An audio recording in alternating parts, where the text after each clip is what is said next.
O Salmo 144 ele é um salmo de Davi, ele é um saltério de louvor e contém algumas pinceladas de lamentação e de orações, de petições.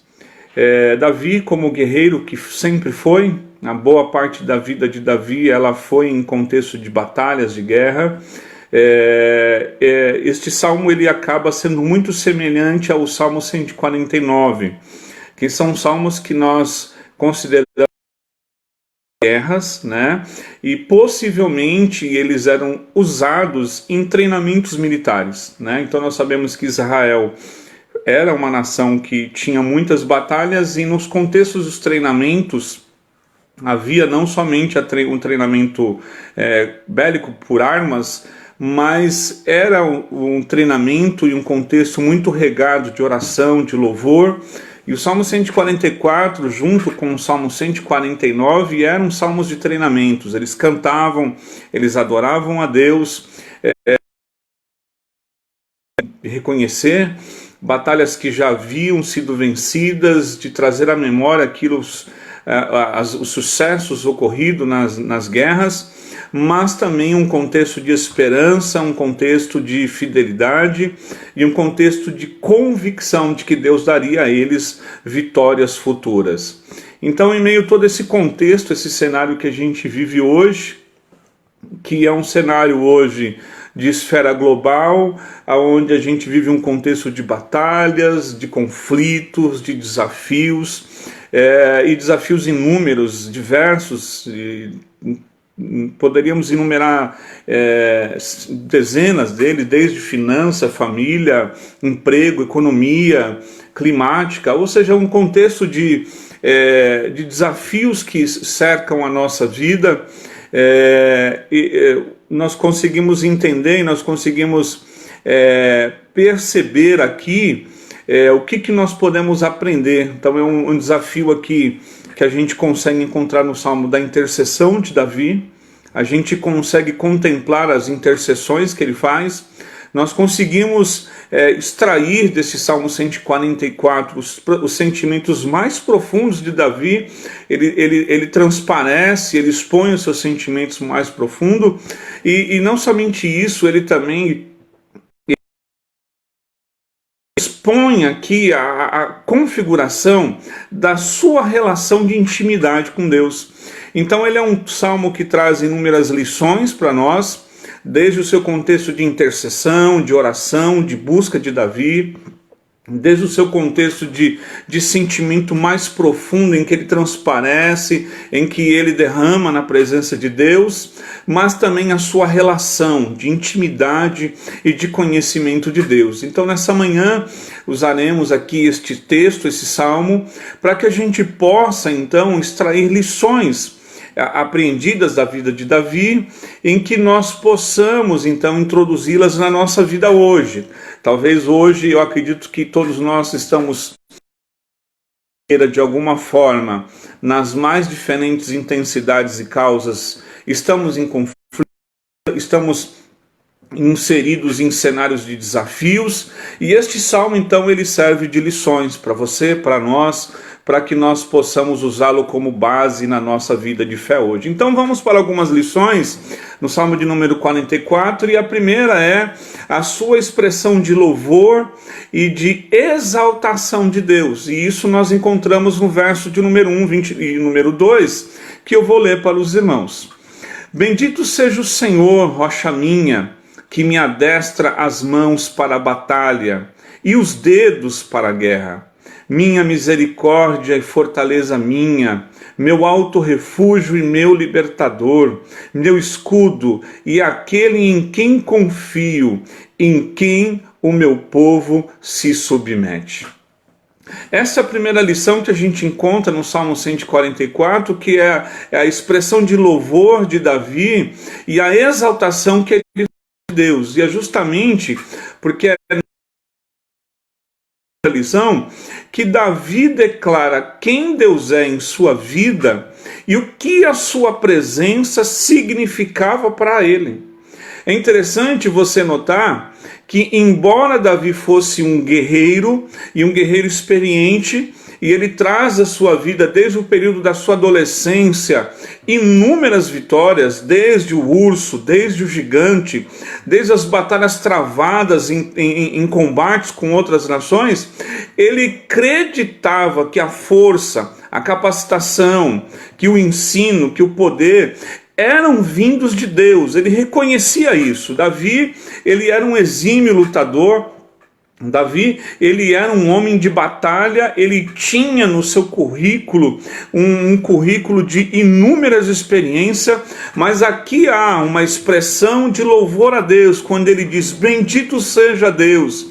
E aqui há uma exaltação de Deus, onde ele não tributava a si mesmo, mas a Deus, a Deus que ele considerava aquele que capacitava, aquele que dava poder, aquele que ensinava, que dava destra para.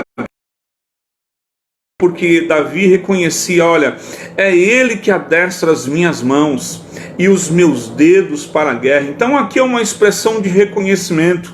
É por isso que no Salmo de número 18, o verso de número 32 ao 34, porque o Salmo de número 18, ele é quase que idêntico ao Salmo 144. E ele traz aqui a sua expressão no verso de número 32 a 34, quando ele diz aqui, ele é o que me reveste de força e torna perfeito o meu caminho, torna os meus pés ágeis como os da corça, sustenta-me firme nas alturas. Ele treina as minhas mãos para a batalha e os meus braços para vergar o arco de bronze. Davi reconhecia que toda vitória, que todo sucesso, que toda a sua capacitação, que todo o dom que havia em si, toda a dádiva, ela vinha do Senhor. E ele expressa isso com sentimento de louvor, de adoração, dizendo bendito. Bendito é uma expressão que vem da alma, bendito é uma expressão que vem do profundo do ser, de reconhecimento de que é Deus que nos capacita para todas as batalhas da vida. Parece óbvio e simples, mas como isso é passível de lembrar, porque por vezes nós esquecemos, por vezes colocamos as nossas esperanças em nossos dotes naturais, por vezes colocamos a nossa esperança em nossos recursos humanos e materiais. Quando Davi nos expressa dessa forma, ele nos faz lembrar que tudo aquilo que você é, que tudo aquilo que você tem, que toda a capacitação e toda a habilidade que que tem na sua vida, ela é advinda de Deus. É o Senhor que faz isso, é o Senhor que adestra a tua mão para as vitórias diárias, é o Senhor que te capacita de poder, de treinamento, de habilidade para que você possa enfrentar a vida. E aqui é interessante nós notarmos nesses dois versículos o conjunto de pronome possessivo meu e minha. É interessante que no verso de número 2, nos dois versículos aparece 9 vezes o provérbio possessivo. E no verso de número 2, 6 vezes eles foram empregados para marcar a relação dele com Deus. E indica que uma relação de posse, mas uma posse não daquele que fala para aquele que é falado, mas uma posse daquele que é falado, tendo posse daquele que fala. Então ele se reconhece como aquele que é posse de Deus, que ele era de Deus, que era o Senhor que tinha posse da sua vida, dos seus dias, que era o Senhor que detinha todo o seu ser e ele se entregava. Por isso que há uma exaustiva expressão meu, minha, marcando aqui que Deus, ele é a posse de tudo. E aqui é interessante porque diante da grandeza de Deus, ele não consegue usar recursos da nossa mente da nossa expressão humana verbal para descrever aqui a grandeza de Deus, o poder de Deus, a manifestação de Deus. Então ele usa metáfora, e aqui ele atribui a Deus como uma rocha, a Deus como uma fortaleza, a Deus como proteção, como libertador, como um alto retiro. Queridos, nos falta palavras no nosso português para explicar, para desenhar a grandeza de Deus. E eu acredito que Davi, ele então usa de metáfora, porque a metáfora é explicar com alguma coisa simples, de uma forma material, algo que é difícil de explicar. Então ele chama Deus de rocha, porque rocha traz aqui a verdade da segurança, de um lugar firme, de estabilidade. Ele traz aqui a metáfora da fortaleza, e fortaleza era algo comum naqueles dias. Grandes reinos eram grandes fortalezas, cercadas de muralhas, cercadas de proteções, e que trazia para os seus habitantes a segurança, a tranquilidade.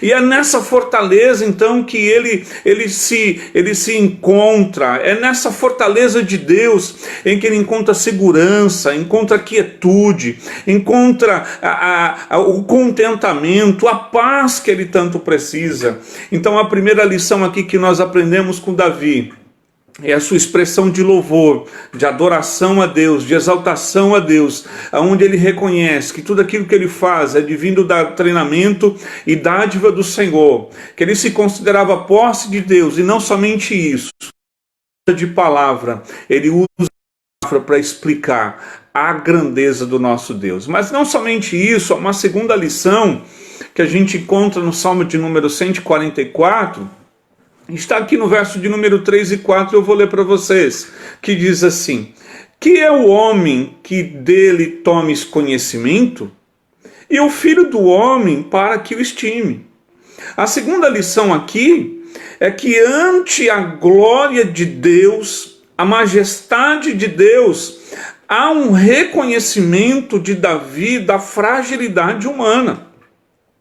E aqui é uma expressão quase que automática, porque quando você reconhece a grandeza de Deus, o poder de Deus, automaticamente você se depara com a sua limitação, com a sua fragilidade humana. E aqui é interessante porque ao se relacionar com Deus e com o seu poder, Davi percebe a sua pequenez, a sua insignificância, a sua brevidade.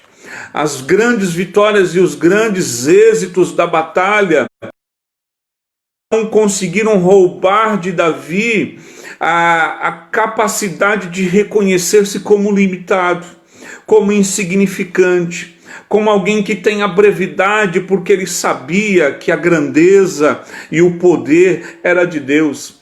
E aqui é interessante porque a admiração, ela é um grandioso, é uma adoração aqui a Deus, de reconhecer que apesar dessa grandeza de Deus, deste poder de Deus, Deus confere ao ser humano uma dignidade.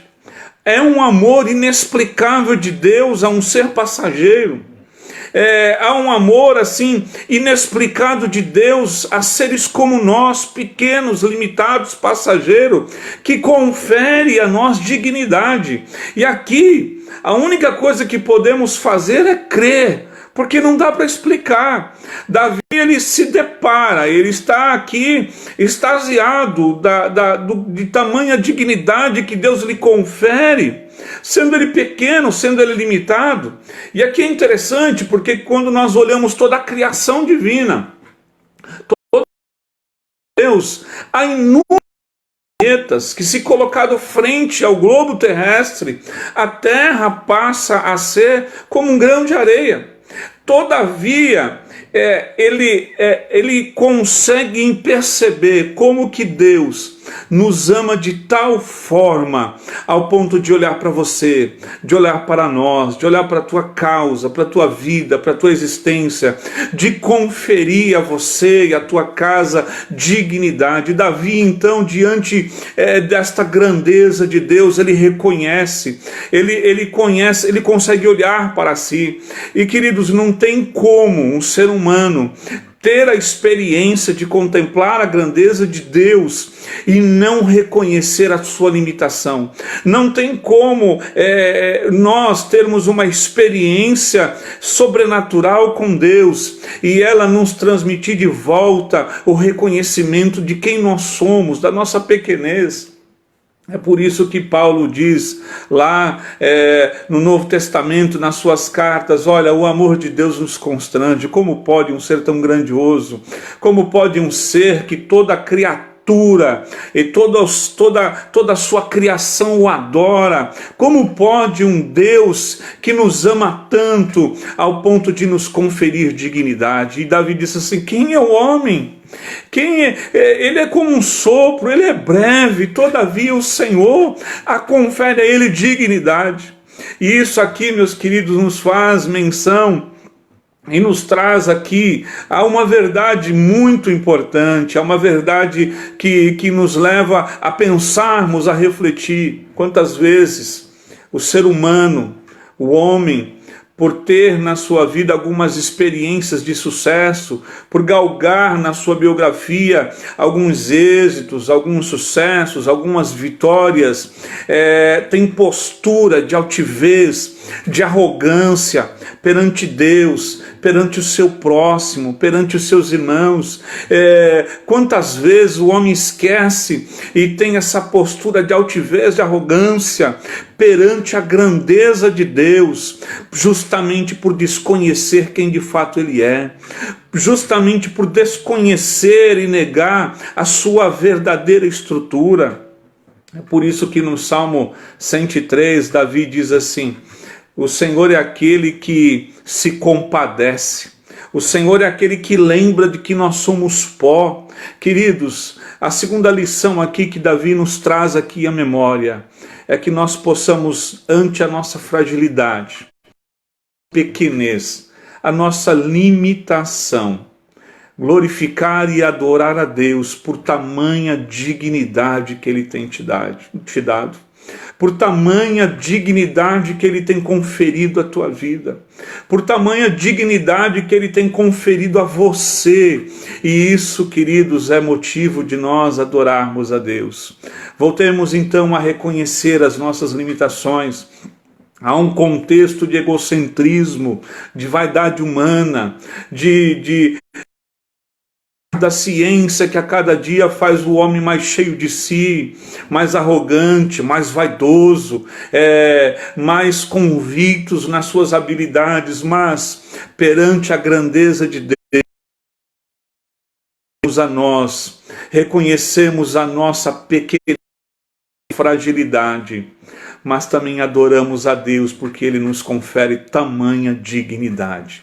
Deus lhe torna digno, Deus atribui você dignidade. Que coisa maravilhosa. Mas há uma terceira lição que nós encontramos no Salmo 144, e ela está aqui no verso de número 5 ao verso de número 8, que diz assim: abaixa, Senhor, os céus e desce, toca os montes e eles fumegarão, despede os relâmpagos, dispersa os inimigos e desbarata-os, estende as suas mãos lá do alto, livra-me e arrebata-me das muitas águas e do poder de estranhos.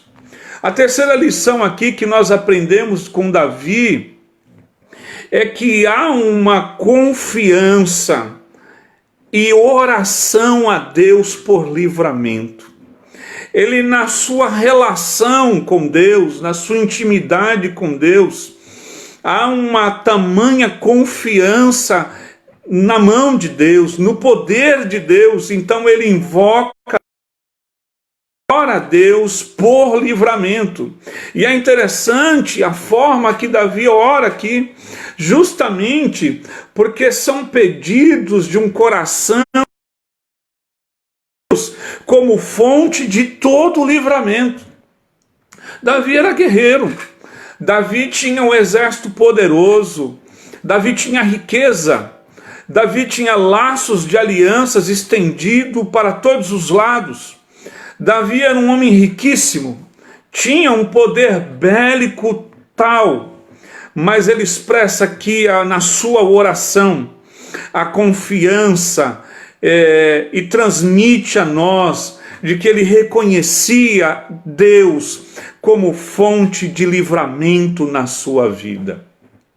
Olha que coisa interessante, o maior exército do mundo da época, o exército 100% vitorioso que era de Davi, faz de Deus a fonte de todo livramento. Isso é uma verdade profunda, porque por vezes nós recorremos às coisas que estão no nosso contexto humano, ao nosso redor, como recursos, como fonte de livramento, mas essa oração de Davi, ela expressa a confiança, ele reconhece que Deus é a única fonte de livramento que ele tinha.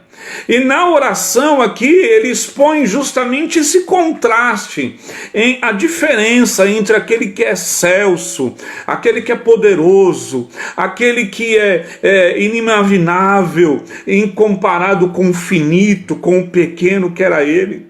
Aqui ele coloca para a gente o contraste entre aquele que está no alto, que está acima, está nos céus, está no trono, e ele que estava aqui embaixo, terreno limitado. Aqui ele expõe o contraste em aquele que é santo, aquele que é eterno, e ele que era impuro, pecador. Justamente, queridos, aqui ele expõe na oração o contraste que ele faz de Deus e de si mesmo, o contraste em que ele faz do trono de Deus e da sua realidade terrena aqui embaixo. E aqui é interessante porque ele convoca a Deus, ele ora pedindo a Deus livramento, mas a beleza desse texto é ele trazer para nós e na oração ele pedir que Deus desça, ele pedir que Deus venha, ele pedir que Deus venha ao seu encontro, à sua causa. É por isso que nós, no mesmo contexto que nós lemos no Salmo 144, eles são idênticos. Ele diz que Deus monta num querubim e desce como um raio. Porque aqui, queridos, há uma convicção aqui de Davi em relação a Deus, o fato de que Deus é transcendente, ele é imanente, ele desce, ele intervém na história, ele é Emanuel, ele é Deus conosco, ele é Deus que está no trono, no alto, no sublime trono, mas ele está com contrito, está com quebrantado, ele é aquele que toda a natureza treme, que toda a natureza reconhece o poder do Criador. Então ele diz: desce, Senhor, vem ao meu encontro, intervém na minha história, intervém na minha causa, intervém na minha vida, porque quando o Senhor descer, os montes vão fumegar, a terra vai tremer, porque há um reconhecimento que esse Deus intervém.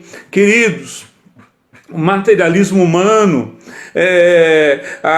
o humanismo como um todo, a vida pautada em matéria, ela chega a conjecturar, há mesmo teólogos que já têm essa concepção de que Deus não intervém, de que Deus não age na história. Não, eu não estou dizendo que Deus ele vai intervir na tua história para fazer aquilo que você tem que fazer. Não, eu não estou dizendo que Deus tem que trocar o pneu do teu carro. Não, eu não estou dizendo que Deus ele tem que vir e falar com o seu chefe. Eu estou dizendo que Deus ele intervém na história, ele altera o curso, ele é Emanuel, ele é Deus conosco, Jesus está conosco, ele é presente, e você pode, à semelhança de Davi, dizer a Deus, dizer: Jesus vem, desce aqui no meu lar, na minha casa, desce aqui, Senhor, intervém na história, intervém na humanidade. Ele é Emanuel, e Davi traz aqui esta lição, a confiança, e ele ora reconhecendo de que Deus desce, de que Deus vem, que Deus altera a história. Queridos, nós estamos vivendo dias difíceis, dias trabalhosos, dias complexos, com dimensões globais de dificuldades, de problema. Poderosos se levantaram, arrogantes se levantaram, homens maus assumiram poderes e colocam a humanidade sob jugo, poderosos sob julga os mais fracos, mais limitados. Mas a nossa confiança é de que Ele desce, é que Ele vem, e Davi pede a Deus livramento. Por isso há uma palavra de Deus aqui para você, uma verdade. Ele não está aquém das suas dores, ele não está aquém das suas dificuldades. Chame por Ele, clame a Ele intervém. Essa intercessão de Davi, esta oração de reconhecimento de que Deus ele vem na nossa história, e essa é a terceira lição. Mas vamos parar. E a quarta lição, número 9, o verso de número 10, quando ele diz assim no texto: a ti, ó Deus, entoarei um cântico novo, no saltério de 10 cordas te cantarei louvor. Ele quem dá aos reis a vitória, quem livra da espada maligna a Davi, o seu servo. Essa é a quarta lição que nós aprendemos aqui. A sua convicção na ação de Deus é tão grande que gera na sua vida, na vida de Davi, uma postura de comprometimento, uma postura. Ele diz: Senhor, a ti eu vou cantar um cântico novo.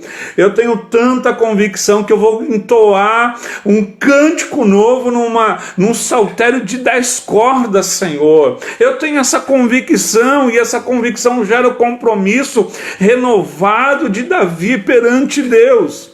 E aqui é interessante, porque quando nós olhamos aqui, essa expressão aqui de Davi, nos traz aqui uma verdade de que a convicção que ele tinha na fidelidade de Deus faz com que ele faça um voto ao Senhor. Faz com que ele declare a Deus que ele tocaria uma canção nova a Deus. Faz com que ele fale da importância de se ter sempre nos nossos lábios uma palavra de gratidão, uma palavra de louvor, de adoração, de celebração. Faz com que ele reconheça que Deus, celebração da convicção. E ele diz: Senhor, eu tenho tanta convicção que o Senhor vai agir, que o Senhor vai operar. Eu vou fazer um cântico novo. Haja vista, meus queridos, dos 150 salmos, quase que a sua maioria de Davi. Tamanha convicção de que Deus faz, e tamanho é o exercício de renovação constante, de compromisso com Deus, a Deus, de comprometimento com Deus, de gratidão, de oferta de louvor e de celebração. Talvez, queridos, o que traz aqui essa lição é o fato de que nós precisamos trazer em nossa vida de fé, às vezes, convicções que nos mobilizem a fazer algo novo. Convicções que nos leve a entoarmos um cântico novo. Convicção que nos leve a renovar os nossos votos de compromissos com o Senhor. E é por isso que ele diz aqui no Salmo de número 28, verso de número 7, quando ele diz: Ó Senhor, é a minha força e o meu escudo. Nele o meu coração confia e nele recebo ajuda. Meu coração exulta de alegria, e com o meu cântico eu lhe darei graças. Olha aqui que convicção maravilhosa de Davi. Olha aqui que convicção tremenda. Ele diz: Senhor, eu tenho tanta convicção na tua fidelidade que eu vou aqui já entoar um cântico novo, eu vou fazer um louvor novo, um cântico num saltério de 10 cordas. Os meus lábios, eles vão reconhecer e vão tributar a ti o louvor, a adoração, porque eu reconheço o Senhor como força minha, como um escudo, como aquele em quem o meu coração recebe ajuda e confia. Quarta lição: a convicção que ele tem a Deus é tão grande que gera na sua vida uma renovação, uma postura nova de comprometimento. Às vezes, queridos, nós ficamos por diminuir a nossa convicção a Deus, por entrarmos num estado de estagnação. O altar da adoração, ele vai enchendo-se de cinzas, o fervor e a chama do Espírito, ela vai ficando se apagando, meio enebrecida aos cuidados da vida. Mas quando a gente renova a nossa convicção, quando a gente tem a convicção renovada de Deus, a renovação dos nossos compromissos, a gente canta de novo o mesmo louvor, com uma graça, com entusiasmo. A gente prega de novo o mesmo texto, mas com graça, com entusiasmo. A gente renova o nosso comprometimento com Deus. Ele a nossa força e os nossos lábios lhe dá louvores e gratidão, ações de graça. E a última, para terminarmos, a quinta lição está no número 12 ao verso de número 15, quando ele diz assim: que os nossos filhos sejam na sua mocidade como pedras viçosas, que nossas filhas como pedras angulares, lavradas.